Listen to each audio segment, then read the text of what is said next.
मी doctor Sunil Parad, आदिवासी एकता परिषद महाराष्ट्र राज्य सचिव आणि आदिवासी एकता परिषदच्या माध्यमातून आज आक्रोश मोर्चा काढलेला आहे।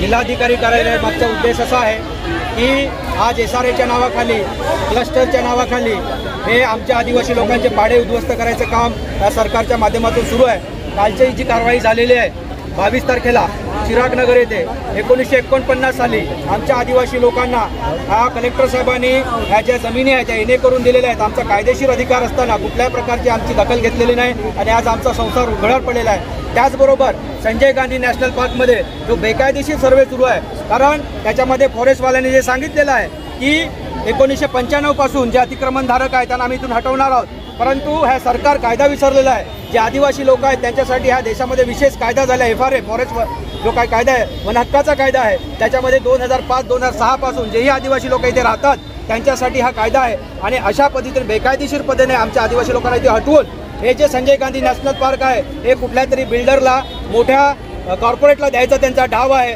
वनमंत्र्यांचं स्टेटमेंट आहे, मी ऑफिशियली बोलतो, ज्या धर्तीवरती अंबानी साहेबांनी वनतारा बनवलेला आहे त्या धर्तीवरती ह्या संजय गांधी नॅशनल पार्कमध्ये सूर्यतारा बनवायचा आहे आणि इथल्या आदिवासी लोकांना देशोधडीला लावायचं आहे। प्रधानमंत्री आवास योजनेच्या नावाखाली आम्हाला इथून हाकलून लावायचा कार्यक्रम सरकारने हातामध्ये घेतला आहे। आम्हाला वन हक्काचा कायदा आहे, सामूहिक वन हक्क आहे, वैयक्तिक वन हक्क आहे, असं सगळं असताना बेकायदेशीरपणे आमच्या घरामध्ये घुसून आमची परवानगी नसताना आमच्या घरामधला सर्वे सुरू आहे। तुमच्या घरामध्ये व्यक्ती किती आहे, तुमचं आधार कार्ड, पॅन कार्ड, तुमचं अकाउंट बुक हे लोक आमच्याकडे मागतायत आणि अशा बेकायदेशीरपणे हा सर्वे चालू आहे। आणि तुम्हाला आठवण करून देतो, हा थोडं तुम्ही पुढे गेल्यावरती एक तारपाची प्रतिकृती आहे, हे आमच्या आदिवासी लोकांचं प्रतीक आहे। हा ठाणे जिल्हा आदिवासींचा जिल्हा असताना आज आदिवासीचे जे पाडे आहेत तिथे मानपाडा असेल, पातळीपाडा असेल, वाघबीळ असेल किंवा इकडचे पाचवड असेल हे आदिवासींचे पाडे आहेत आणि त्यांना इथून हाकलून लावण्याचं काम सरकारने हाती घेतलेलं आहे। आणि म्हणून ह्याचा निषेध करण्यासाठी, ह्याचा आक्रोश करण्यासाठी आणि ह्या ज्या काही कलेक्टर आहेत त्यांना विचारण्यासाठी, जाब विचारण्यासाठी आम्ही इथे आलो आणि कदापि आम्ही आमच्या जागेवरून हटणार नाही। तुमच्याकडे जे साधन असेल,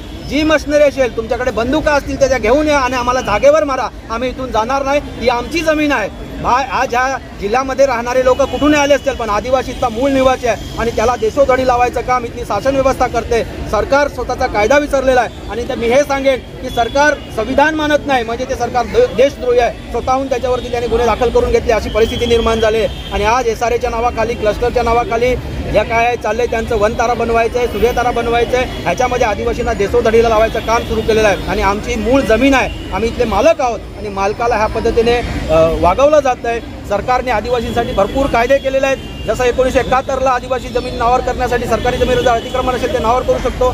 2022ला मागेल त्याला घर, ते पण आदिवासीला जमीन नावावर करायचा अधिकार दिलेला आहे। असं असताना पण आम्हाला बेकायदेशीर ठरवून, आम्हाला इलिगल ठरवून इथून उठवायचं काम ह्यांनी सुरू केलेलं आहे आणि त्याचा निषेध करण्यासाठी आज आदिवासी एकता परिषदच्या माध्यमातून हे जनआंदोलन सुरू केलेलं आहे। आजचं हे प्रतिकात्मक आहे। आज जे संसार उघड्यावर पडलेले आहेत त्याची जबाबदारी कोण घेणार आहे हे कलेक्टरला आम्ही विचारणार आहोत। जर कोणी जबाबदारी घेणार नसाल तर तुम्ही ह्या जिल्ह्याचे मायबाप आहे। आमची सर्व आदिवासी कुटुंब ह्या वस्तीला तुमच्या जिल्हाधिकारी कार्यालयामध्ये येऊन राहणार आहोत। आम्ही जाणार कुठे आहोत हे आमचा सवाल आहे आणि त्याच्यासाठी हा आमचा मोर्चा आहे की आमचं जे गाऱ्हाण आहे ते तुम्ही ऐकलं पाहिजे। तुम्ही जबाबदार व्यक्ती आहात आणि ह्या पद्धतीने आजचा हा मोर्चा आपण इथे काढलेला आहे आणि आमचं जे निवेदन आहे ते आम्ही सरकारला देणार आहोत आणि त्याची दखल आणि खेदाने सांगावं असं वाटतं की हे जे ठाणे जिल्हा आहे किंवा हे ठाणे शहर आहे, इथले पालकमंत्री आमचे माननीय शिंदे साहेब आहेत, उपमुख्यमंत्री आहेत, आम्हाला त्यांच्याकडे पण विनंती आहे, तुम्ही पालक आहेत, ह्या मुलांची देखभाल कोण करणार आहे? त्यांनी ह्याच्यामध्ये जातीने लक्ष घालून आमचे जे संसार उघड्यावर पडलेले आहेत त्याच्यासाठी न्याय द्यावा ही आमची मागणी आहे।